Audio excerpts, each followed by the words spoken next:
Iowa City is a unique community. This uniqueness is shaped by the people who contribute their ideas, their energy, and their time to the Iowa City and the university. Welcome to a series of biographical interviews of special women and men who have affected this community. Their contributions have been valuable, their lives creative and full. What brought them here? Who influenced them? What contributions are they the most pleased about?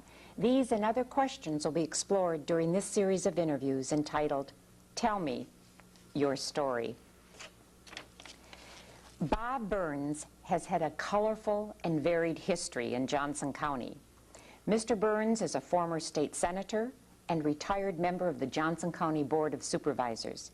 He's run a grocery store, he's farmed for 7 years, he's sold real estate, ran a consulting business, was a labor negotiator for the county, and has written a column for the Press Citizen and other newspapers. While a supervisor, Mr. Burns worked for home placement for the institutionalized. And in conjunction with his own personal history in Iowa City and Johnson County, which he's a fourth generation, he is a preserver of history. Mr. Burns helped save the home that housed, in the 1800s, the insane and the poor of this county. The building is now on the National Register of Historic Places. Also saved has been the pauper graveyard located near the old asylum. Bob is a veteran of the battlefields of World War II, a husband, a father of 7, and has 14 grandchildren.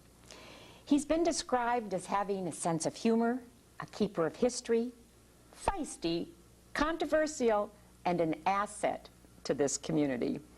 Welcome, Bob, to Tell Me Your Story. Thank you. Your great-grandfather, I've heard tell, came from Ireland many years ago, and so your family has been in Johnson County 4 generations. Were they merchants, or were they farmers, or what did they do? They were all farmers, and all 8 of my great-grandparents lived in Johnson County. But they all originally came from Ireland. The Irish don't really have much history.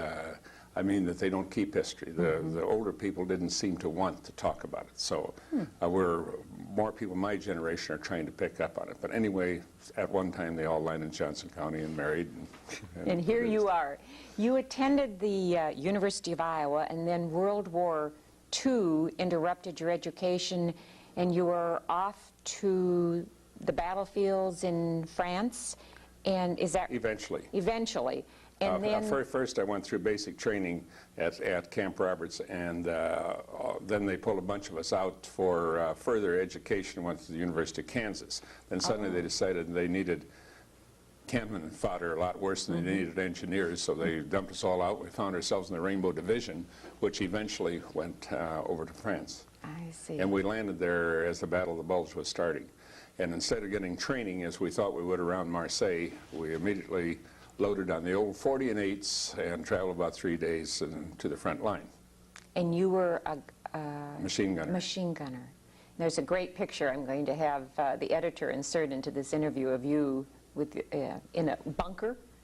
Yes, one we built ourselves. See, we would the local people in Alsace who were very pro-German would get very upset at us cutting down their beautiful trees, and we felt badly about it, but we also wanted these trees over our gun emplacements to try to stop shrapnel. Well, you had an unfortunate thing that happens in war, and you ended up in a hospital in Paris. Share that story. Okay, I was wounded about March 11th, I think. And anyway, I was in a series of hospitals because the Army at that time, possibly still does, keeps moving you back to better care as fast as you're able to move. And I got in Paris and been there for several days when VE Day occurred. And the first day or two I couldn't get out because I had a cast to my hip. And I've regretted it so much. Honestly, the town was in a riot, and I'd love to have been with it. I was in a hospital right next to the Montmartre section. Imagine the Cathedral Sacré-Cœur, as the sun was going down, the shadow came over us, and I could hear all those going on up in La Place Pigalle and so on, and all the things I'd love to be doing. However, the doctor suddenly took my cast off and said, I could go. So I got on a Red Cross tour and traveled Paris. This was the third day after VE Day, and the celebration and rioting was still going on.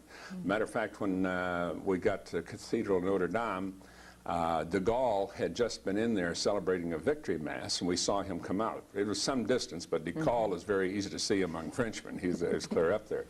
One of the really telling things when we were at the Arc de Triomphe and the Unknown Soldiers Monument, the Eternal Flame, just happens as we were there, they unloaded a bunch of people out of concentration camps, still in the black and white stripes. Mostly men, but several women. A bunch of people who were about the most beat up I ever saw. Well, anyway, they sang the Marseillaise, and it was a very telling experience, which is, you see, I still think about it. But the rest of it was all very joyous. And then I eventually came on home and went out and lived on the farm. And is that where you met your wife? No. I met my wife before I went into the Army. I went to work down at the Burlington shell loading plant, and she was working in my aunt's office. And I walked in to see my aunt, and I see this beautiful girl sitting there. So I waited till after the office closed, dodging my aunt, and went up and asked her if we could have a date. And we had our first date the night after Pearl Harbor. We had my uncle's car with a radio, and we were listening to Pearl Harbor. And neither of us ever dated anybody since. We were married 2 or 3 years later. So you came home, and you were married as you were shipped over? I was married before I went overseas. I wasn't married when I went in the Army, but I was married when I went overseas. So you two came here, then you came back after the war, and settled it back? Farmed out in western Johnson County. And that was when you farmed for 7 years? Yeah, and then I put a picture in there of Angus cattle, because that was one of the things, besides raising kids, that I enjoyed doing, was raising purebred Angus cattle. Seven children and Angus cattle. That's right. Then we bought the Cosgrove store, and while I continued farming, we also ran the Cosgrove store. I see. And it was kind of from there, we closed the store, seeing what the supermarkets were doing. We still were doing all right, but there was just killing profits out there. And I knew I was far too young to be staying with something that wasn't doing very well. So I had already, see, I leave things, but I'm kind of like Douglas MacArthur. I don't die, I just fade away, see. And so I'd be still farming while I was running the store, but I was also in the feed business. I continued the feed business, and then the opportunity came up. I was encouraged to run for the state Senate. And it didn't take much encouragement, because I had always wanted to do it. Why? Where did that come from? Where did it come from? I think partly my father always had such a tremendous respect for political figures, and would take me to meet the governor, lieutenant governor, and so on. And one time, several years before that, we were up visiting the State House, and I took my kids into the Iowa Senate, and I said, someday I'm going to be sitting there. And I had no idea it was going to be this soon. And then it was just kind of a series of coincidences that I gave the nominating speech for Minette Doder when she was running the first time for her special session. And I don't know whether it was a good speech or it was so much better than anybody expected of me. And they said, our party needs a candidate to run for the state Senate. And there you were. It didn't take too much urging, and I ran. So 4 years you were in Des Moines. What were kind of the major issues for you, and what do you feel that you were a part of, that you felt good about when you were in the state Senate? Well, the major issue at that time was what the Iowa legislature had been just totally stagnant, just piling up money, not spending money. And while I went in 1964, which was a result, I don't think mine was, but generally the Goldwater landslide. Harold Hughes had gone in 2 years before and had kind of paved the road. And a bunch of us came in, a total turnover. I think reapportionment had started, but hadn't really gone very far. And I think there's 128 people in the Iowa Senate. And after this election, around 100 of them were Democrats. And to show how, and we did everything we said we were going to do, and to show how the people of Iowa appreciate it, 2 years later, the next election, they completely flipped it to where the House was over 100 Republicans. They didn't believe us when we said we're going to do these things. But because we're all such amateurs, we went ahead and did things that nobody ever thought possible. An old conservative senator who became a very close friend of mine came up and he said, you know, this is the damnedest place I ever saw. I went to the men's room, and when I came back, they had passed a constitutional amendment without debate. But this is what, well, we said it was on our platform, we're going to do it, so why debate it? Didn't you tell me before the interview that you were very lucky in getting a large appropriations for the university during your time in the Senate? Well, I got a very large, it took more than luck, Ellen. Yeah, okay. it took and a some lot little of work. arm twisting, Yeah, a it little took a bargaining. tremendous amount of arm twisting. I've always felt that one things that nobody ever noticed or wasn't mentioned was one time on a terrible hot day, I got the key people into a non-air conditioned room and got them to agree. A very difficult thing. We had a lot of outstanding people, Tom Riley in Cedar Rapids and Dave Schaff. I mean, both sides of the aisle had some outstanding people. But we did get a very substantial, I think the largest percentage-wise it's ever been. This is 1967 and brought University of Iowa to a solid third place in the Big Ten. And we built a lot. Remember, $1 million was worth something. We spent $34 million on capital improvements. And I can look around here and see the nurses building, the basic science building, the addition to zoology. Just go on and see where they are, but they're also on other campuses. But again, it was a joint effort, and really most of the Senate and most of the House, both parties, went for it. So after the 4 years in the state Senate, you turned your attention to county government, and you served. Not quite. What was in between? I went into the life insurance business while I was in the state Senate, and I really found myself, I left the state Senate because I couldn't afford it. They went to annual sessions, which I voted for, at about $4,000 a year, and no way with 7 kids, and the oldest one just starting college. Can you live on that? I regretted very much leaving. But when I was out, I thought, I'm going crazy out. I really want to get in. So I decided to run for county supervisor. And my wife said, oh my gosh, you're going to do this again? And I said, Ada, you'll never hear him again. I mean, this is a real dead job. And she has commented, there's been hardly any time since that I wasn't on the front page of the paper twice a week. I know.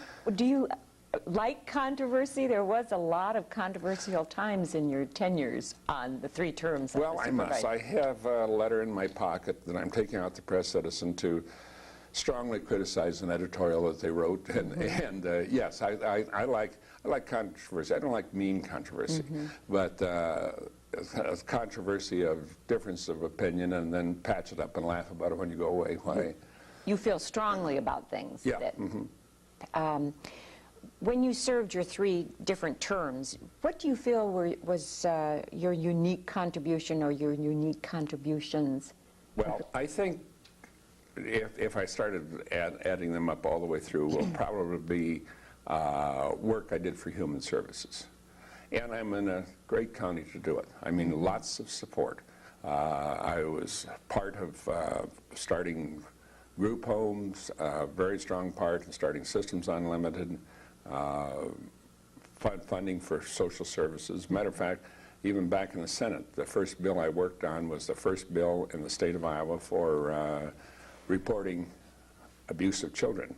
I put it through in the Senate, Minette Doder put it through the House, and I thought it was really rather typical the way things turned out, that I always kept turning to those things that where there could be improvements made by government, and Iowa City is, or Johnson County is a unique county that you have tremendous support. I don't ever want to hit that I was in a lonely battle on it at all, because they're very supportive, almost supportive beyond what we could afford to do, but we did a lot of things. Why, I read a newspaper article that a former reporter, I think it must have been for the Register or maybe the Press Citizen, used to cover Johnson County Board meetings and said that it was the best show in town because there was so much tension and controversy. What were you battling over? Well, this quiet position I thought I had put myself in broke loose before I even came on the board. And very frankly, there was a person who was very much an agitator, I will say a demagogue and so on, that had started working over the Board of Supervisors.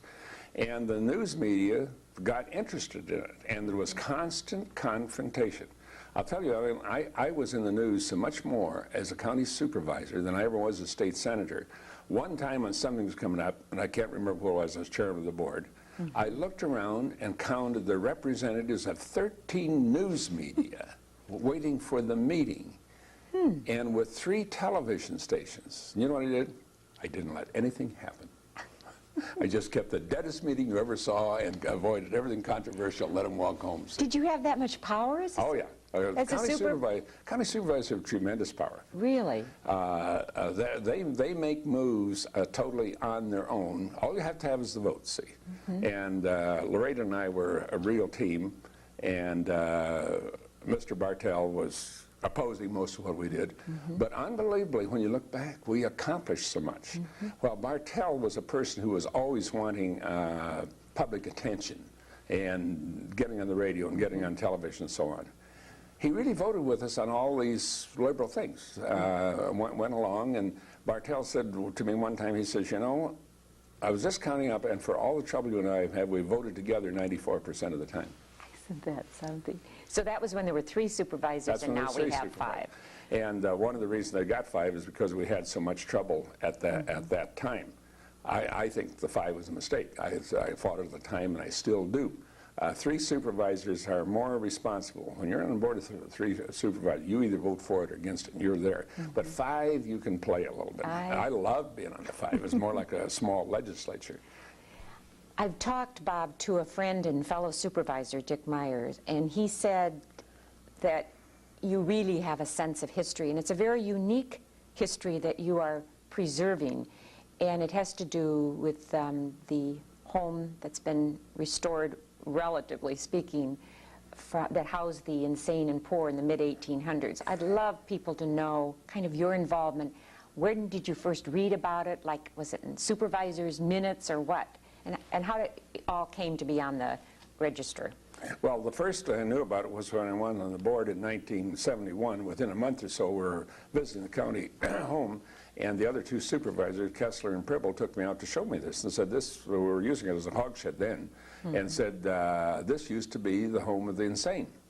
And every supervisor has always been conscious of this, but most of the county didn't. As a matter of fact, in the last 2 or 3 years when I bring it up, I found people who lived very close didn't know it was there. An interesting thing is, I ran into some real antagonism. Somebody says, what do you want to preserve that old hog house for?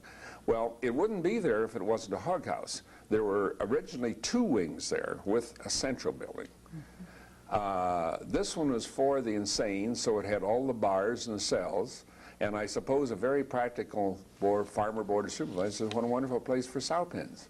And that's why it's there. The other building is gone, no sign of it. All the others were around it, and that's why it was there, because it was useful for a sow pen. From about 1886 up and I think they discontinued using it shortly after I came on in 1973 or 4, but it had been used in that whole time, almost 90-some years. For the hogs. Hogs. And how many years do you think it was used to house the It was used from about 1860 to 1886 when they built the first new county home. That preceded the one that's here. It was a large, though modern county home, and there's a lot of county homes just like the old one around. And it was used up until then. And it's something that will just about send shivers down your back when you go out and see this place that was heated with an old pot-bellied stove, which I'm wanting somebody to donate so I can put another pot-bellied stove in there. You can see the area in the top there where there was a fire started. And when you think of all those people in those cells and the fire started, I don't know when it started. I can't find anything in the minutes yet. I'm reading the minutes.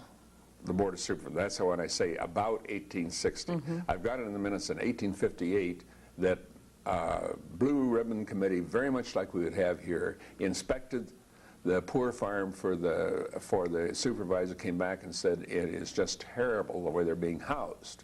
This was the improvement.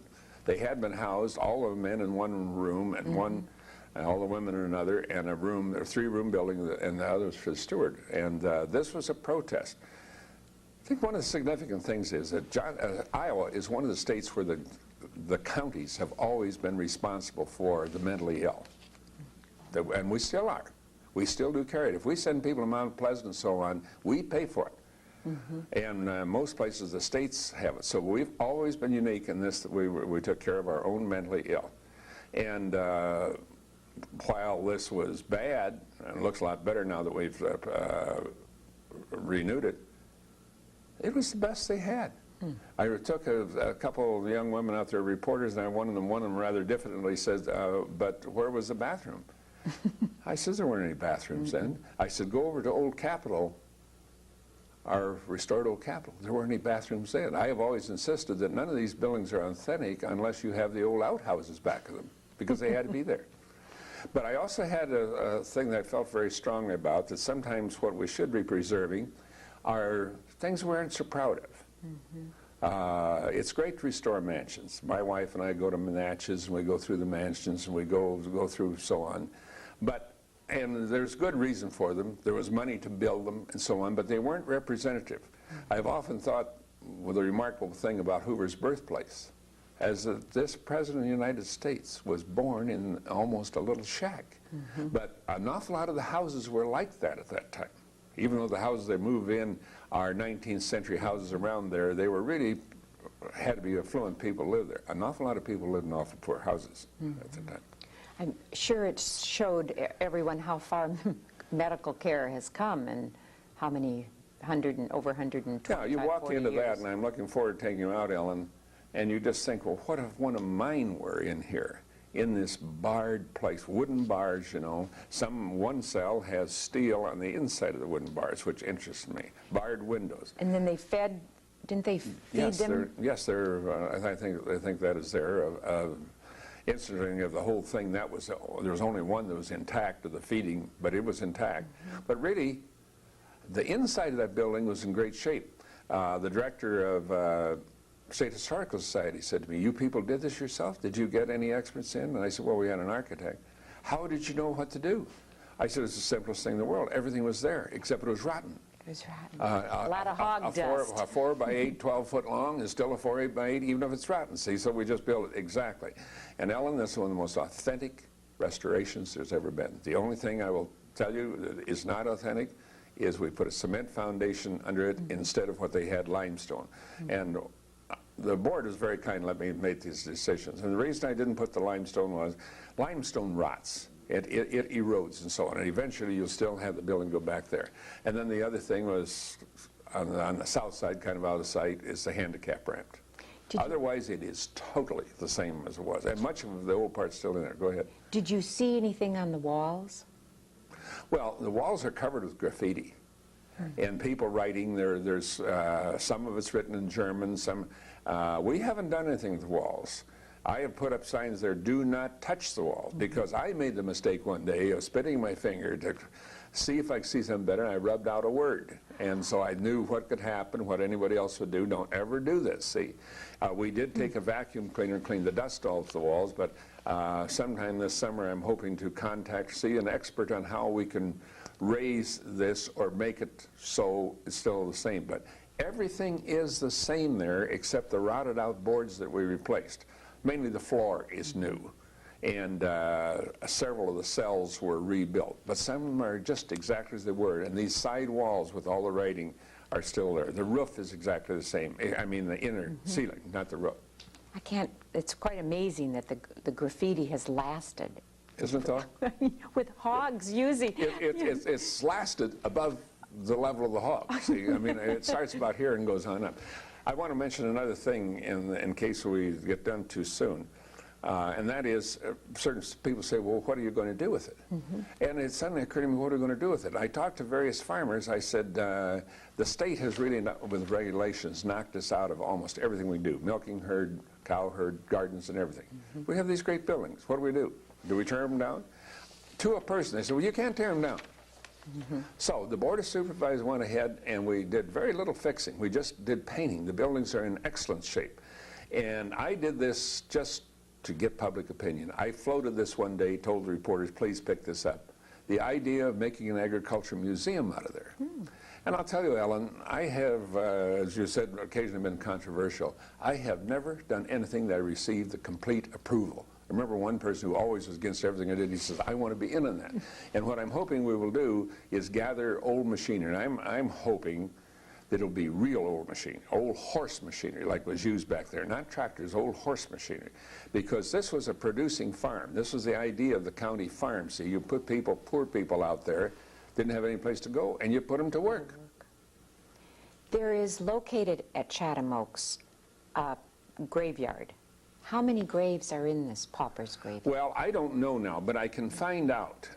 Mary has another set of books that I haven't gone through that start in about 1886. Explain who Mary is. Oh, Mary Donovan, her parents, Joe and Dorothy Miltner, came into the county home, and they modernized the county home. As a matter of fact, they were the ones who insisted we had to have a new county home, and it was built. And among the pictures I'm leaving with you there, at the time they built the new county home, which was in 1964, they not only took pictures of the old county home, but they went out and took pictures of this. And it was in a lot better shape. And they have just been an institution around there. As a matter of fact, even Mary's grandfather had run a county home. And she told me that her uncle or grandfather was dead, but his uncle said they were going to put in a fence or something out in this area and dug into a grave. This is the Pauper's Cemetery. And there's no stones. Isn't that too bad? There's no stone. And when I get at that, or I'm hoping I get some help on it going through, you'll see that Joe Smith died. I'm not sure that all the paupers came from the county home. This was the Pauper's Cemetery for the whole county, see. So that's going to take a lot of sorting out. And sometime I hope we'll find they're in by lot number. I was with somebody, I won't say it was, and the lady went into total shock. She says, well, that's some of my family. That's what she found way back, see. And Bob, looking back, what event or person had a major influence on your life? well, of course, everybody's parents has an influence, and I had good parents. I had a totally wonderful history and government teacher in high school. I was in high school from 1936 to 1940. And he took us through, and I say particularly me because I responded so much, all of the occurrences that happened then. I couldn't start now and name the premiers of various countries, but Schuschnigg and Daladier and Chamberlain and all those people were people I lived with. And we used to listen to, I did this at home too, listen to speeches by Hitler and his shrieking voice and so on. And he hated this to begin with, and he taught me a hatred, which is why I enlisted in the infantry and so on. I really wanted to go over there. And I had a hatred for these Nazis, and I still have it. I really just still have it, because I know a lot of them are still there. We didn't clean them out at all. So this history teacher, where was this, in Cosgrove? In Cosgrove High School. Albert Hogan. He lived in Iowa City. A totally wonderful, wonderful teacher. Lucky you. Really lucky, and also lucky that it was such a small school that he taught me several classes. You really, that history has just kept with you. You read history, you travel. You told me you and your wife travel to historical places. You yes. preserve history, so it's come full circle. I have a real quick question. You have 7 children, and are they, name them and just tell me if they live around this area, or where do they live? Name them, you said? Yes. Mike is 44 and lives in Iowa City. Steve is 42 and lives most of the time in Iowa City. Sheila and Linda are twins, and they're probably 41. Sheila lives in Portland, Maine, and I don't think she will ever come back. They love Maine. Linda is the county auditor in Lynn County. Tony works on the road crew in Lynn County. He's 39 today. My wife's birthday and his birthday are today. And Marjorie she's been in school several times, and this time she's really going for it. She's going to the University of Iowa and really going after it. Daughter Maureen, the youngest one, got her PhD in electrical engineering several years ago, and was pretty excited about this war. I have always, since World War I, I've been reading about the munition makers and been pretty scornful of them. And when I heard how enthused Marine works for research center and goes to Redstone Arsenal and so on. And she's, boy, isn't it great this way our stuff is working, Dad, in this war? And I said, Ada, we've got a munitions maker as a daughter. My last question, and I'm afraid we're out of time. You're an avid user of the library, and you also love to read.